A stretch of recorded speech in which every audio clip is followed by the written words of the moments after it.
It's great to have you two on. It's very timely. It was a huge week with the news of the Perth Bears being, I wouldn't say reinstated, but they're going to be the new franchise. Did it catch you guys by surprise? For me, yeah, because it started on Thursday. I was on the show on the Wednesday, and I'd done a little bit of snooping around, and no one had heard anything. So I head back to Brisbane and wake up the next morning, and it's just on fire. From that moment on, I've enjoyed the ride. So yeah, it caught me off guard, and I was as surprised as the other 220,000 Bears fans out there. Emotional. It was great to see and to feel for all those Bears people. That, as I've been saying, it was a day for the true believers. Well, it's 26 years, Greg, in the wilderness.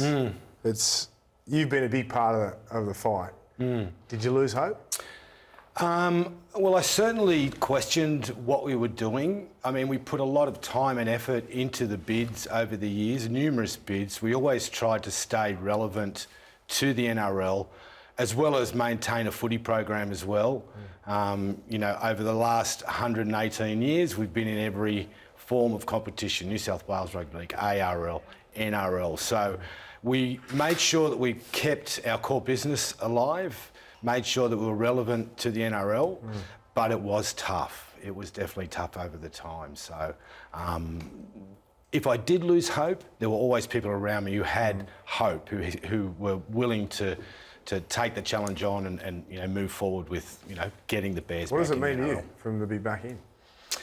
Well, Braith, I'm not actually going to commit to it just yet because we've been down to this point too many times. I'm very cautious about the next few weeks. We are close, but it is still a bid. So when and if and when it does happen, well, it's going to mean the world to me. You know, I've been working most of my life on it, so yeah. Billy, why Perth? Well, there's a lot of symmetry there. You think the Bears, we started in 1908. Rugby League in Perth started in 1948. They got kicked out of the comp 2 years before us in 97. They had their own team. They had 15,000 juniors then, or registered players. They had a club in the form of the Western Reds became the Perth Reds, and they were alive and well. And they would still be alive today if left untouched. The Bears, we got kicked out 2 years later. So you're bringing together two teams that have history, that were removed from the game, brought back together. The opportunity to take the franchise to WA, to Perth.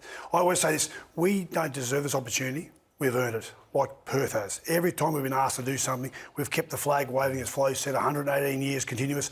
Over there, over nearly 80 years continuously waving the rugby league flag. They sell out Origin. They've met every metric. Every time they've been asked to do something, they do it.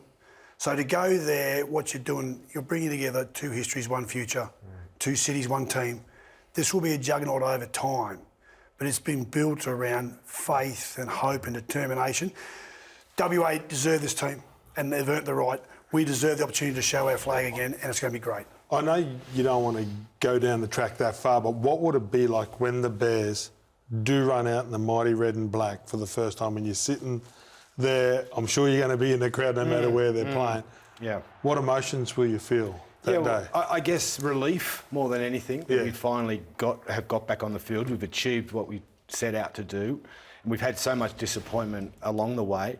And I'd be proud. I'd be really proud of what we've done over the years. Billy and the current board and the people that are there driving it right now, and the people that have sacrificed time and effort to keep the Bears where we are, and to finally see them back on the field will be great reward. You two were legends of the club. Often when you look at footy clubs like the Broncos and the Bulldogs, you look at the DNA and what it is to be a Bulldog. What's it like to be a Bear? How would you define that? The passion around what you stand for and believe in. And we believe in footy. We believe in a group of people that had a core belief that no matter what was happening, we'd always believe in the Bears. And we believe we stood for something proud, something great, something honourable. And now that spreads to our WA family. And that's why I said the word juggernaut, I've dropped it many times in the last few months. You're going to see inside 10 years, the Western Bears, or Perth Bears as it may be called, will meet every metric asked of it. It'll be the top 5 clubs in the competition because of what is meant by those 118 years of grassroots rugby league. Billy, I know you're passionate. I always see your magic round. You've always got the Bears jersey on and Flo. You've never given up hope, but the real work's going to start. Is 2 years enough time to get a competitive football side there that, you know, that Perth or WA is going to be proud of? It's going to be challenging, without a doubt. If you take the players out of the equation and the coach out of the equation, you're setting up a whole new franchise, so a whole new club. So all the bits and pieces that go into that along the way are just as important as performance on the footy field the first day that they run out. So, do you have the junior structure now? Do you have junior pathways and programs going? Inside the North Sydney district, there's 2,000 juniors. Inside the Perth franchise right now, where they've had no rugby league exposure at the highest level for 28 years. They've got 6,000 registered players. So the juniors aren't there yet, but they will. The pipeline of Phil will get us 20,000 in 10 years. But this is going to be incredibly difficult. The Dolphins, they took players from one side of Brisbane to the other. We've got to take players initially from one side of Australia to the other. Will we do it? Yeah, we will. Is it going to be difficult? Yeah, it is. But that's okay. When you've waited 26 years and this bloke's what kept it alive, we will find a way. But Billy, we've spoken about it. We fly home together most Wednesday nights. We've just thrown ideas out there. South Africa's just across the ditch. Correct. Really, to you guys, so strong in rugby union. Is there a chance that you tap into some of those young kids that want to get an opportunity to play? 100%. That's our beachhead to go into rugby union. South Africa are the world champion rugby union side, and the opportunity, I think, between 14 and 20-year-old South Africans to move from Johannesburg, Pretoria, to come to live in Fremantle, you think it'd be a no-brainer. We'll give them the opportunity to do that. And so the pipeline will grow there. It's our job now to fill this pipeline, to make sure as we expand that we don't look at the Bears and go, what's going wrong here? We won't have, there's no excuses. We will find a way. I'll ask you both this one now. It looks like Brett Arthur's going to be the coach. It's not confirmed, but it's looking like it's heading that way. If you're the coach, if you're him, who are you targeting? What player? Player or players? Players. Yeah, and I often get asked this question, and I think I'm going to put on my North Sydney hat and look at those players who are actually in the NRL competition, who have been through the pathways, been through the system. So you've got Jacob Preston, I think, straight off the top would be one of my first targets. Maxi King, he's another Bear, another Bulldog.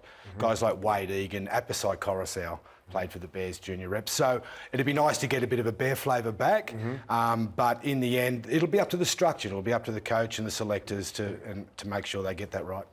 Big fat juicy checkbook. I'm going after Payne Haas. I want to win the middle. Number one. I want to win the medal. Once I win the middle, everything else can happen. All right. Don't give him the checkbook. Short and sharp. No Jerome Hughes? Oh, mate, he'd be second. But if I don't win the middle, Jerome Hughes can't do his job. If I win the middle, then all of a sudden Jerome Hughes will have the opportunity and a lot more front foot football.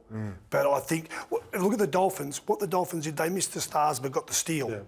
They win the middle, and it's eventually given Katoa the chance to become one of the greatest halfbacks probably in the modern era if he keeps on the trajectory he's on. But you've got to win the middle, as you know, to give the halves the opportunity. I reckon I'm going to get asked this question when I'm having a coffee tomorrow. How many games at North Sydney Oval will you play? Yes. At your spiritual home? We will. Guaranteed we'll play. From the get-go, we'd like a trial and one competition game. So to all Bears fans, you'll be able to get along there. But every time that team, the Perth Bears, cross the Nullarbor, you can go along and watch them on the East Coast. And every time they play in Perth, we want to sell at HBF Park, and we want Western Australians, they'll be surprised how many East Coast travel to watch the Bears. Thank you, Billy. Thank you, Flo. It's been a big fight for the Bears, and you two have been a huge part of that. So congratulations and enjoy the ride.